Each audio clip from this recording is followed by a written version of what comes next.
Hello, everybody. This is Joseph P. Farrell with news and views from the Nefarium for Thursday, May 24th, 2012, the year of the apocalypse. It still hasn't happened yet, but it's beginning to look a little dicey. But anyway, let me start out with some announcements and some thank yous.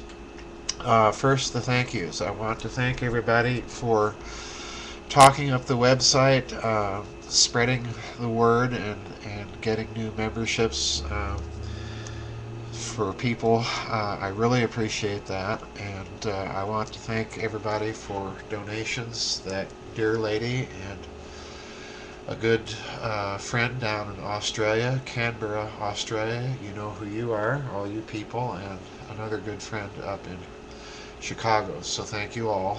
I really do appreciate it. Announcements. All right.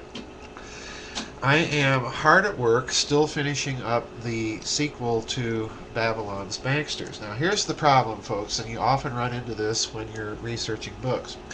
I'm also contracted to do yet another book, a kind of a sequel to Saucers, Swastikas, and Psyops for Adventures Unlimited. And I had intended to do one, and do one precisely in that sequence. But I've discovered things in researching the sequel to Babylon's Banksters that also dovetail very nicely into what I was trying to talk about, beginning to talk about in Saucers, Swastikas, and Psyops, and want to continue talking about in this book. So work has slowed down a bit because I'm having to connect the dots not only with previous books, but kind of thread the dots between these two books all at the same time. So it's a little interesting. Now, upcoming events. I am going to be in a period of transition in the month of June. So I am going to try to pre-schedule my news and views from the Nefarium in the month of June. Members vid chats I'm going to have to schedule on a weekly basis, so please, I have not had time to change the schedule yet. My webmaster is moving right now, and I'm unable to get a hold of him as regularly as I would to help me with how to schedule things on the website. So please pay attention to my Facebook page until further notice. But I am planning to do a couple, hopefully, keep your fingers crossed, a couple of vid chats in the month of June. I just don't know when yet because now I've got to work around some things. Now let's talk about something that was emailed to me by one of the many people that emails me things, and I'm sorry I don't have time to go through everything that everybody emails me, but occasionally I do pull some of this stuff to talk about, and I thought this one was really, really significant, although it's almost completely under the radar. This is from a website called oilprice.com, and I want to thank Mr. VT for bringing this one to my attention because this is significant. The headline on this is China warns Australia to choose a godfather, China or the U.S. And I want to read this to you, portions of it to you, because it's really very important. It begins this way, quote, "It is rare in diplomatic circles for governments to speak bluntly, particularly in the Orient where manners are highly prized. The exceptions to this rule are retired military officers who often are able to voice sentiments too impolitic for other channels. One of the more startling pronouncements in this vein occurred last week when Song Xiaoshun, a former senior officer of the People's Liberation Army, warned Australia that it cannot juggle its relationships with the United States and China indefinitely, and Australia has to find a godfather sooner or later.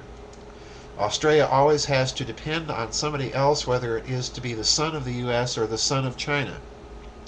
It depends on who is more powerful and based on the strategic environment," unquote. Now, continuing with the article. Noting the rising importance of China as an export market, Song added that Australia depended on exporting iron ore to China to feed itself, but frankly, quote, "it has not done well politically," unquote. Now, this is interesting because these remarks occurred, as the article goes on to point out, that they coincided with the visit of the Australian Foreign Minister Bob Carr to China on an official visit. Now, this is very interesting to me, folks, because we've seen recently the United States not only now basing troops in Australia, but expanding its presence in the Pacific in a kind of a new Cold War effort with China as the real intended target. All right, now, the other development that we've seen in recent years is the rise of the Shanghai Accords between Russia, China, and India, I suspect eventually Japan. And we've seen the rise of the so-called BRICS nations, Brazil, Russia, India, China, Singapore, and so on. Now, the problem here is that this is the Chinese signaling that they too are going to play that new Cold War game. Now, for analysis' sake, this means that we are confronted with a bit of a unique picture. If we assume, let's just take for the sake of argument, that the elites are behind everything, they have it all under control, which I don't believe for a moment, this would seem to be yet another way of saying that that's true, that they're playing along in China in order to ramp up tensions once again so that the elites can make profits off of their respective military industrial complexes and loaning their own fiat created money into the system, increasing debt, and therefore increasing their control and influence. Well, that's one way of reading it. I don't happen to share it. But the other way of reading it is the cold, hard Zbigniew Brzezinski way of reading it as yet another example of the realpolitik that is going to dominate the world in the 21st century. In the 20th century, it was the conflict over the Eurasian landmass, the part of Eastern Europe on into European Russia and then down into Central Asia.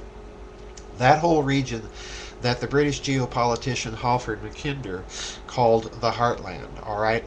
And the struggle in the 20th century was largely between Germany and Russia for control of that heartland. In the 19th century, between Britain and Russia for control of that heartland. Now, in the 21st century, it's going to be the struggle between the BRICS nations, the Shanghai Accord nations, China and Russia principally, for control of the heartland versus the West. This is what I think is going on. And I don't see that the West is going to come out on top. It may not come out on the bottom, but I don't think it's going to come out on top.